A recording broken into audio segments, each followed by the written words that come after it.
essaye de voir si on c'est bien ça.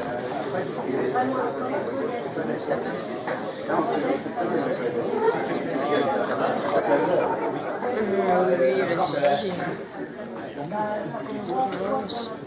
Bah dis donc, ma mère ce matin m'a fait une sacrée surprise parce qu'elle m'a dit Philippe, je t'ai inscrit comme l'année dernière.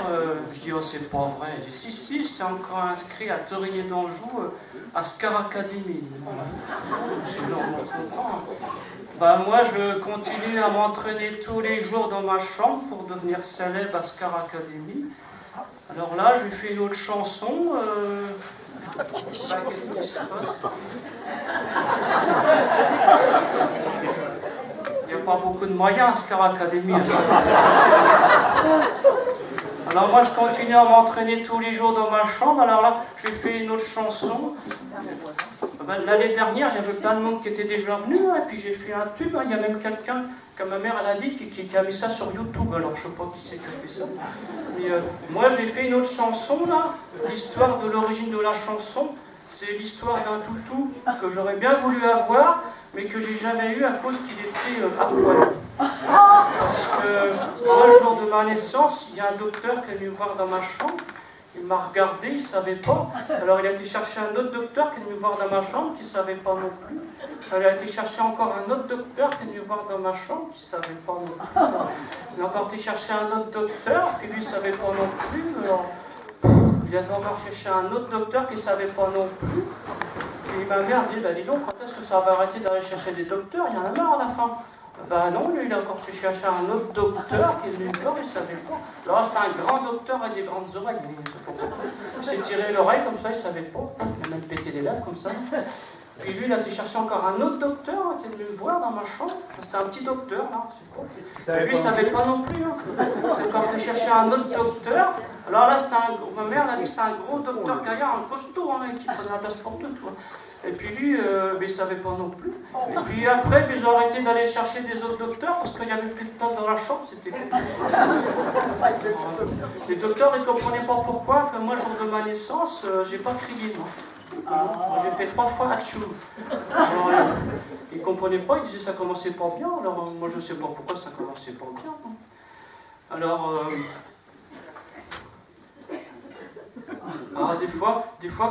des fois, je ne sais plus qu'est-ce que je fais sur scène, il faut me dire où j'en étais. Des fois, je pars sur la lune comme ça, puis je ratterris, et je ne sais plus où j'en suis. Comme ça. Je disais quoi, là? J'étais où? Hein? Ah oui, bah oui, parce que les docteurs, ils disaient pourquoi j'ai fait... Ils ne comprenaient pas pourquoi j'ai fait Hatchoum. Alors, ils disaient que ça commençait pas bien. Ben, moi, je dis, moi, je ne savais pas pourquoi. Et puis, je ne sais toujours pas pourquoi. C'est terrible, hein? Quand on part comme ça, regarde dans la lune, puis on ne revient pas sur la Terre, c'est difficile. Qui c'est qui va m'aider? Ah bah, la chanson, c'est après. Non, alors la chanson, ouais, c'est l'histoire d'un toutou, donc, parce que justement, le jour de ma naissance, donc, il y avait plein de docteurs dans ma chambre, puis ils ne savaient pas pourquoi. Alors là, je vais demander de l'aide.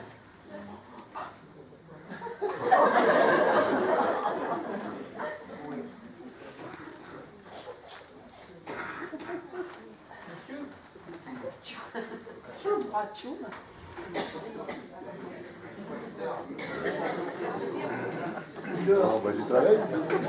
Quand on fait des doigts, en fait. Quand je suis parti très loin comme ça, ma mère, au début dans ma chambre, je partais dans la lune.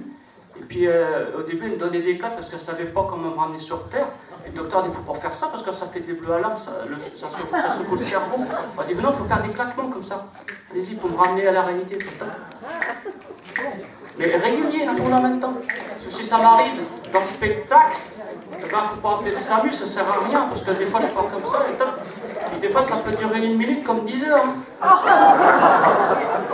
Alors si ça m'arrive, des fois, il faut claquer des doigts, il ne faut pas avoir peur. Et puis le temps que je revienne, quoi. C'est pas comme ça. C'est dingue.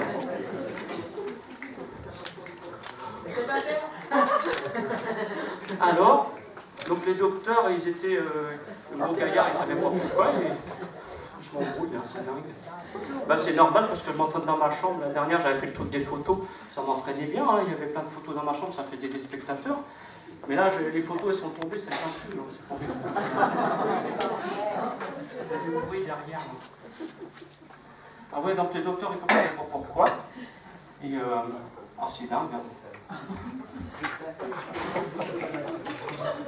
Il est vraiment phénoménal. La, la, la, la, la, la, la. Il mériterait des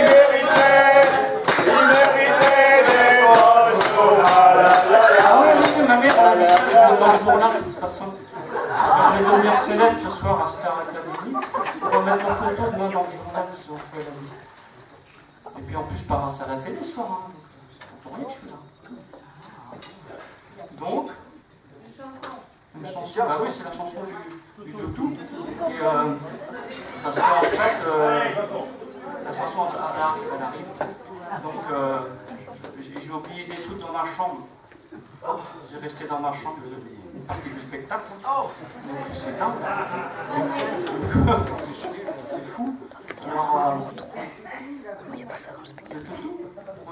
alors, l'histoire de le titre de la chanson, en fait, ça s'appelle Gros Toto. Ben oui, parce que c'est à cause de la gueule du chien, parce qu'il y a des gros, puis une grosse gueule, des fois le chien il fait peur. Toto, c'est parce que quand j'étais petit, je n'arrivais pas à dire automobile ou voiture à pédale, c'est pour ça. Ouais, parce que moi, quand j'étais petit, j'allais à l'école à pied, je faisais 2 km 876 mètres, tu vois. Et puis le jour qu'on va faire un beau vélo, tu vois, à pignon fixe, j'étais fier parce que j'étais le seul à avoir un comme ça. Les autres, ils se moquaient de moi. Ils avaient tous des vélos avec des vitesses, tout ça. Moi, ça m'embrouillait la tête, ça. Moi, j'étais fier sur mon vélo. Et quand j'allais en vélo après, à pied, en vélo, quand j'allais à l'école en vélo, bah dis donc, ça allait drôlement plus vite. Hein. Là, j'avais plus le temps de compter mes pas, dis-moi. Et puis, Et puis donc, moi j'avais toujours plein de questions dans ma tête, toi, et puis j'aimais bien faire des expériences pour trouver des réponses à des questions. Alors un jour, je m'étais dit, tiens, qu'est-ce que tu as fait si tu sur les pédales de ton vélo, comme ça, et que tu mets ton pied droit dans les rayons de la roue avant? Je me dis, tiens, qu'est-ce que ça fait ça? Moi je me dis, faut faire une expérience. Alors un soir, je rentre de l'école, je prends un chemin tout droit, il y avait des arbres, comme ça je vais être caché, on ne voit pas, tu vois. Alors je me mets debout sur mon vélo, tu vois, j'étais fier, parce qu'un vélo comme ça, j'étais le seul à en avoir un. Je soulève mon pied droit, et zoom, dans les rayons de la roue avant. Vous savez pas ce qui m'est arrivé? Ah bah non, c'est vrai, vous ne pouvez pas savoir, vous n'avez pas fait l'expérience. Moi, ce qui m'est arrivé, c'est que j'ai compris comment l'homme il a appris à voler. Par contre, je n'ai pas encore compris comment il a appris à atterrir. Mais c'est pas grave parce que de toute façon j'étais drôlement content d'avoir compris ça. Hein. Mais ça, c'est pas le plus important dans l'histoire, dans la chanson. Non, non. C'est qu'après 50 mètres, dans un chemin, il y a un chien qui a sorti du chemin, tu vois, un gros chien qui a une grosse gueule des dents comme ça. Il dit, oh, il va me bouffer les mollets. Ben non, non, non, ce chien-là, il ne bouffe pas les mollets, il bouffait les vélos. Il m'a chopé la roue arrière, tu vois, avec sa grosse gueule.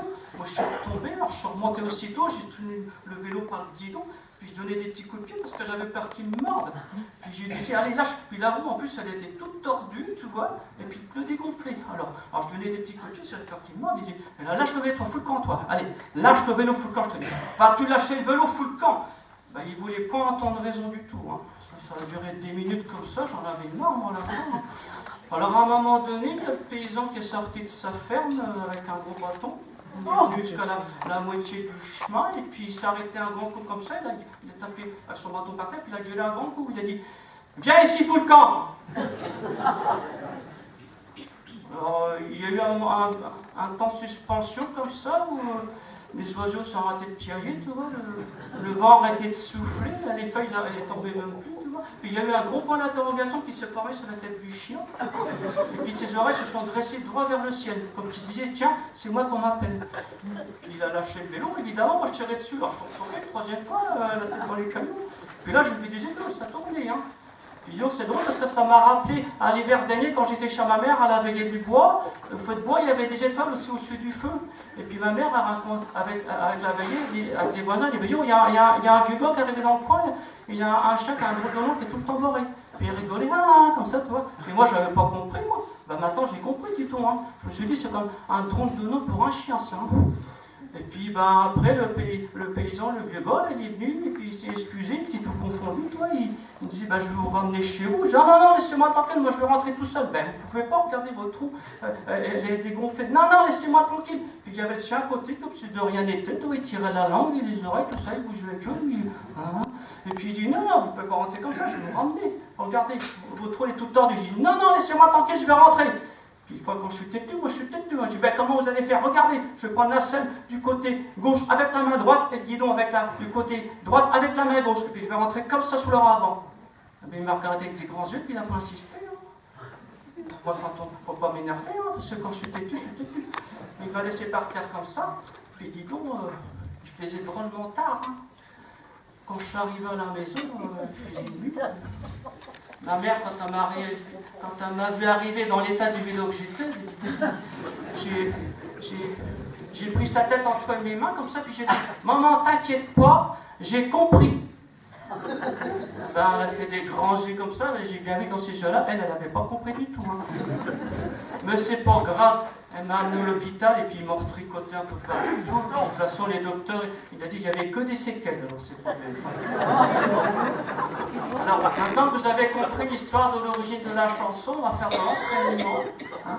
Vous allez faire les chœurs avec moi. Là, c'est pas la même que l'année dernière, hein. C'est pas pareil.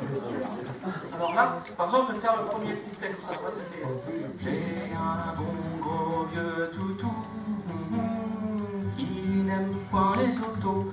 Oh, il ne les aime point du tout. Je l'appelle Gros Toto. Ça va, vous avez suivi là? Alors vous pouvez faire à la fin le Toto, tout ça, vous pouvez faire gros, vous pouvez m'accompagner. Et un bon gros toutou, il en met tout, qui n'aime pas les autos. Oh, il ne les aime point du tout. Je l'appelle Gros Toto. Alors des fois ça fait pas oh, des fois ça fait Alors après le refrain, je vais faire une partie, c'est vous qui faites l'autre partie. C'est comme ça. Alors je règle les fils parce que je vais en fait je le dis comme ça.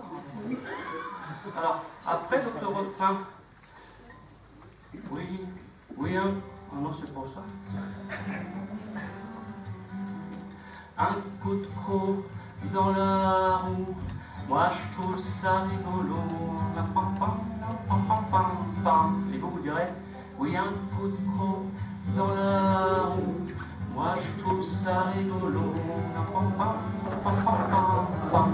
Voilà, ça c'est vous qui faites ça, la deuxième partie. C'est pas rigolo. Alors là, on va faire l'entraînement que pour le refrain. Vous êtes prêts?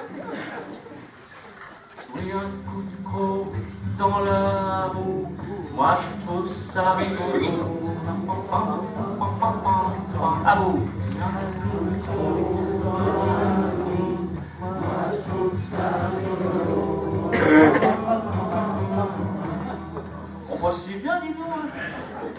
Je vais vous inviter dans ma chambre, on fait l'entraînement ensemble. Je vais demander à ma mère avant parce que je vais passer de place. Bah, c'est sympa, hein, c'est bien. Non, vous avez bien fait. Alors maintenant, on va tout faire bien, du début jusqu'à la fin, sans s'arrêter. Hein. Attention. Parce qu'on passe à la télé quand même. C'est bon, vous êtes prêts? Ouais. Attention.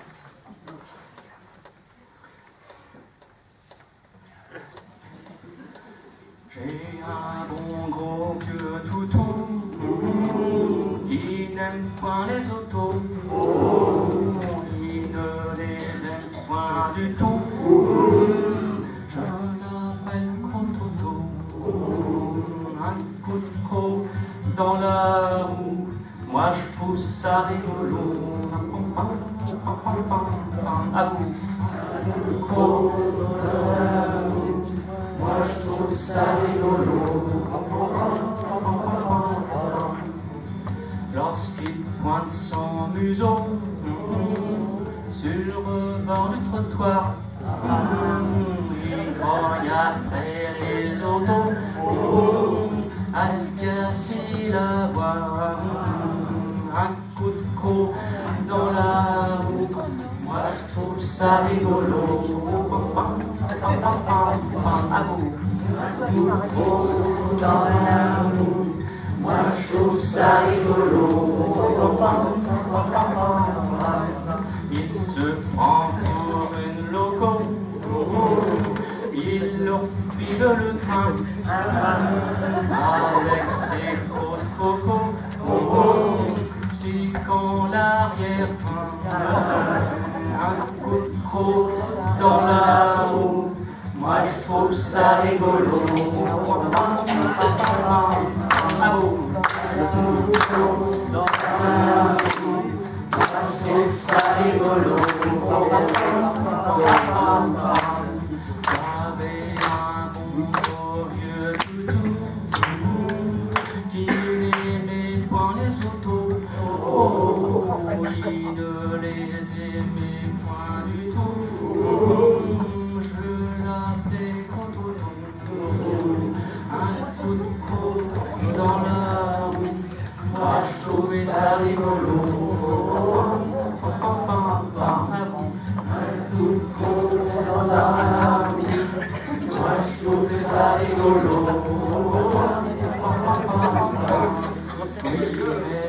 Peut-être maintenant il poignardait les autos en faisant attention à la roue. Des petits anges en auto. Va savoir ce qui se passe là-haut.